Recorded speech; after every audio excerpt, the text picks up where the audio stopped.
जब माया करथस वो त संझा बिहनिया दिखे कर लगे मन रही थे रानी थोकन टाइम निकाल के मिले कर।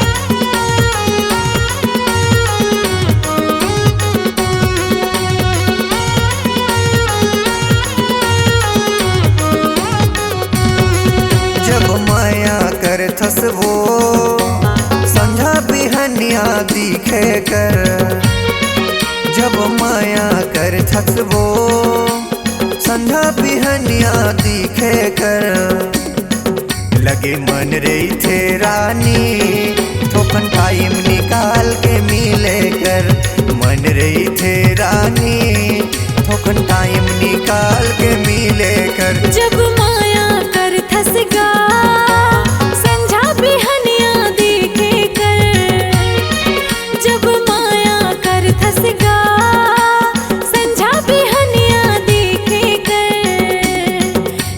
मन रहे थे राजा थोकन टाइम निकाल के मिले कर मन रहे थे राजा थोकन टाइम निकाल के मिले कर।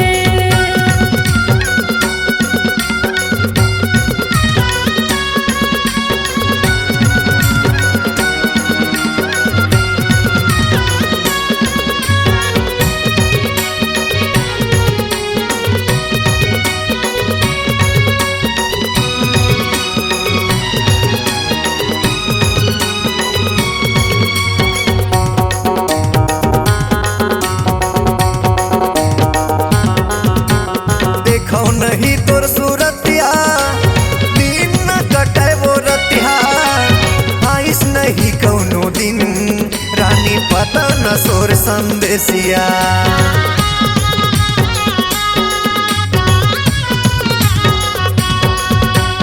देखो नहीं तोर सूरतिया दिन न कटे वो रतिया आइस नहीं कौनो दिन पता न सोर संदेशिया आइस नहीं कौनो दिन रानी पता न तोर संदेशिया तोर बरपतिया भेजे वो कहूँ हम और बर भेजे कर चिट्ठिया लिखे रे कहूँ हम और बर लिखे कर लगे मन रही थे रानी थोकन टाइम निकाल के मिले कर मन रही थे रानी थोकन टाइम निकाल के मिले कर। जब माया करथस गा संझा बिहनिया दिखे कर जब माया करथस गा संझा बिहनिया दिखे कर लगे मन रहे थे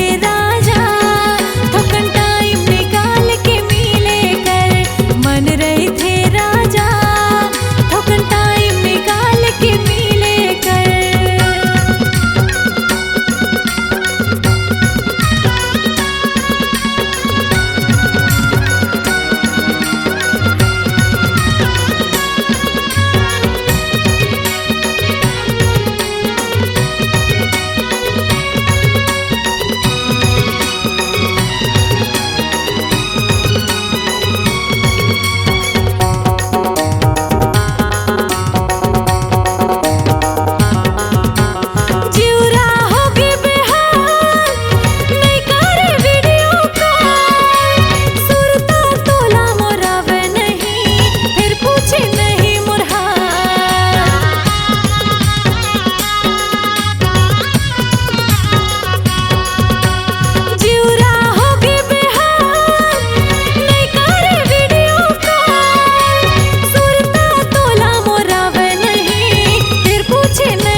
के मिले कर। लगे मन रहे थे राजा ठोकर टाइम निकाल के मिले कर।